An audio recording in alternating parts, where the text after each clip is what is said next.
Database Management in HubSpot. Welcome to today's video on database management in HubSpot, a powerful tool for managing your sales, marketing, and customer service data. In this video, we'll be covering the basics of database management in HubSpot, including how to create and manage databases and how to use them to drive business growth. To get started with database management in HubSpot, you'll need to create a new database. This can be done by going to the Databases tab in the HubSpot interface and clicking on the Create a New Database button.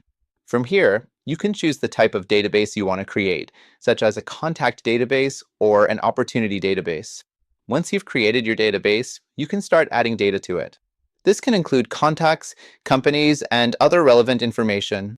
You can also use HubSpot's built-in data import tools to quickly add data to your database.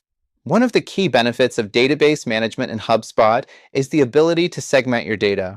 By creating separate databases for different types of data, you can easily segment your data and target specific groups of customers. For example, you can create a database for leads that have shown interest in your product or service, and another database for customers who have already purchased from you.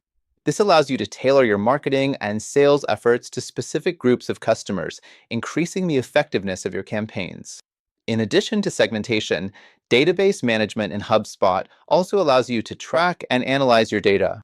By using HubSpot's built-in analytics tools, you can gain insights into your data and make data-driven decisions. To get the most out of database management in HubSpot, it's essential to regularly review and update your data. This can include adding new contacts, updating existing information, and removing outdated data.